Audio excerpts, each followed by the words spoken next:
कहानी खौफनाक चुड़ैल भाग 2।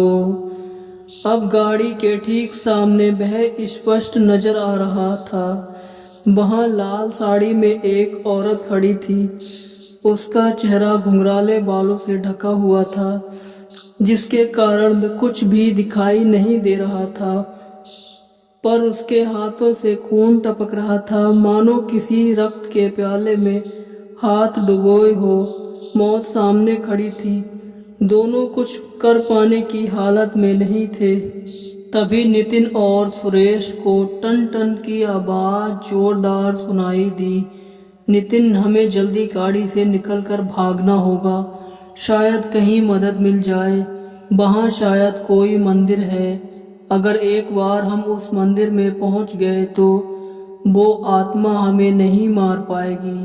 सुरेश, अब कुछ नहीं हो सकता। नितिन, तुमने देखा ना कपिल के साथ क्या हुआ, अब हमारे साथ भी वही होगा। सुरेश कपिल की मौत से सदमे में आ गया था, पूरी तरह निराश था। नितिन, नहीं, हम दोनों इस सब से बाहर निकलेंगे।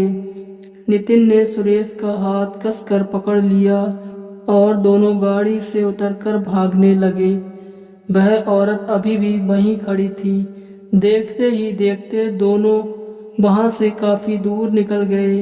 ये रात्रि का तीसरा पहर था। माना जाता है कि इस समय बुरी आत्माओं की शक्तियां अपनी चरम सीमा पर होती हैं। नितिन, वो देखो सामने, वहां भोलेनाथ का मंदिर है। हमें वहां कैसे भी करके पहुंचना होगा, अगर हमें जिंदा रहना है तो। मंदिर की घंटियां आपस में टकरा कर जोर जोर से बज रही थी। तभी नितिन और सुरेश पूरी तरह हाँफ चुके थे। दोनों उस ऊंचाई पर स्थित मंदिर की ओर भाग रहे थे। अंधेरे में ठोकर लगने के कारण दोनों के पैर लहूलुहान हो गए थे, पर ये घाव मौत से ज्यादा कष्टदायी नहीं थे। दोनों मंदिर परिसर में पहुंच चुके थे। मंदिर में प्रवेश करने वाले ही थे कि आह, सुरेश बचाओ मुझे। जैसे ही सुरेश ने पीछे मुड़कर देखा तो पाया कि उसकी पत्नी श्रेया खड़ी थी, पूरी तरह से खून में लथपथ। हाथों और पैरों से खून निकल रहा था। चेहरे पर किसी भी नाखून से खरोंचने के निशान थे। श्रेया को यह हालत देखकर सुरेश हक्का बक्का रह गया। सुरेश, बचाओ मुझे, नहीं तो ये मुझे मार देगी। हाँ, जल्दी आओ सुरेश। सुरेश, तुम यहाँ क्या कर रही हो? तुम्हें यहाँ खतरा है, जल्दी ऊपर आ जाओ, चिल्लाते हुए बोला। आहा, मैं नहीं आ पा रही हूँ, मेरी मदद करो, श्रेया रोते हुए बोली। सुरेश, वहीं रुक जाओ, मैं आता हूँ। सुरेश श्रेया की ओर बढ़ने ही वाला था कि नितिन, नहीं, ये एक जाल है हमें मारने के लिए। ये श्रेया भाभी नहीं है, ये कोई और ही है। मंदिर प्रवेश में नहीं कर सकती, इसलिए तुम्हें नीचे बुला रही है। उस पर ध्यान मत दो, जल्दी मंदिर में चलो। आहा, अगले ही क्षण श्रेया बेहोश होकर गिर पड़ी। श्रेया श्रेया सुरेश रोते हुए चीख रहा था। होश में आ साले ढक्कन, ये कहते हुए नितिन ने सुरेश को एक जोरदार थप्पड़ मारा।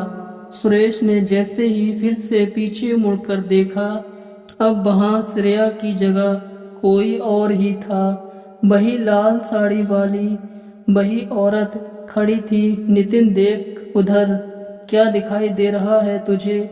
मैंने पहले ही कहा था कि वो तेरी बीबी नहीं है, ये एक जाल है हमें मारने के लिए। अब जल्दी से भागकर सुरेश और नितिन दोनों मंदिर में घुस गए। भोलेनाथ के आशीर्वाद से वह औरत मंदिर में प्रवेश नहीं कर सकी। वे सुबह 8 बजे तक मंदिर में ही रहे। पूरी रात उन्हें डर डर के कैसे काटी, वे ही जानते थे। नितिन का इस दुनिया में अपने अंकल के अलावा कोई नहीं था। कपिल और सुरेश की शादी पहले हो चुकी थी। जॉब के चक्कर में उन्हें एक दूसरे से अलग होना पड़ा था। तीनों बचपन के दोस्त थे, कई सालों बाद मिले थे। अभी 1 डेढ़ महीना हुआ था उनको एक दूसरे से मिले हुए, और ये सब हो गया। काफ़ी सोच समझ कर उन्होंने ये प्लान बनाया था पार्टी करने का, लेकिन ये पार्टी उनकी ज़िंदगी को ही बदल देगी। किसने सोचा था। सुबह जल्दी नितिन ने अपने अंकल को फ़ोन करके बुला लिया।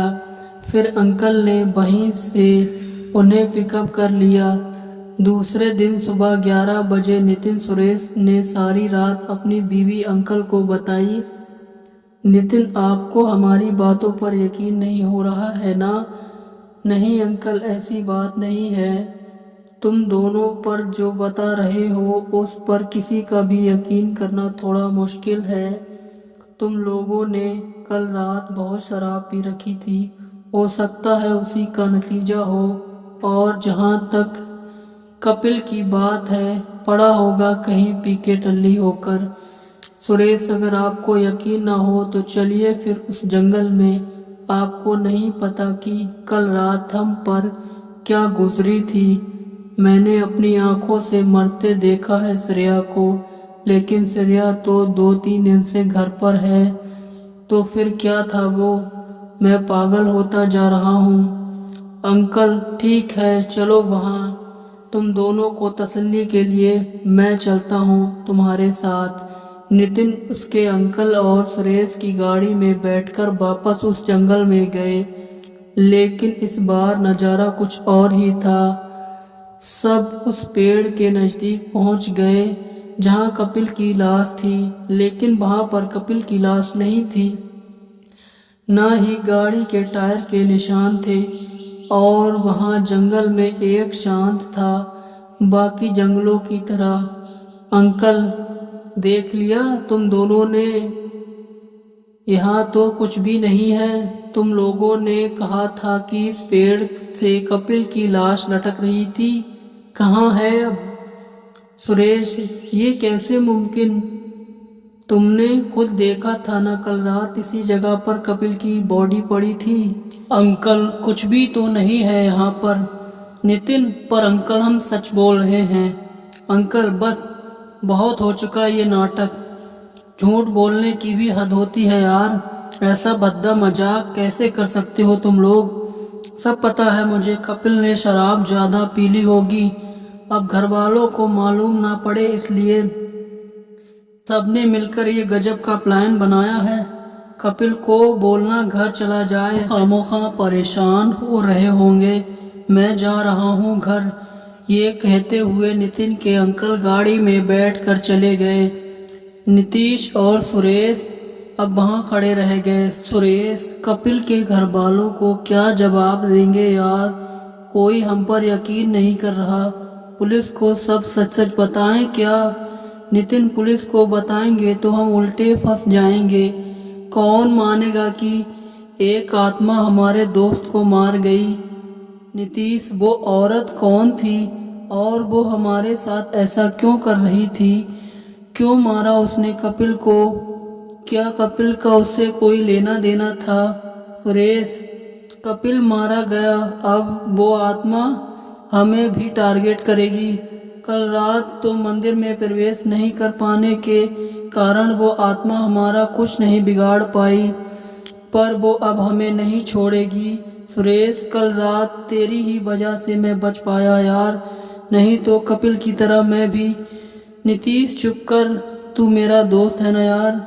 तुझे मरने के लिए मैं कहाँ छोड़कर भाग सकता था। तो दोस्तों, यह था कहानी खौफनाक चुड़ैल का भाग 3। मिलते हैं कहानी के अगले भाग में। वीडियो को पूरा देखने के लिए धन्यवाद। चैनल को सब्सक्राइब करें, वीडियो को लाइक करें। धन्यवाद।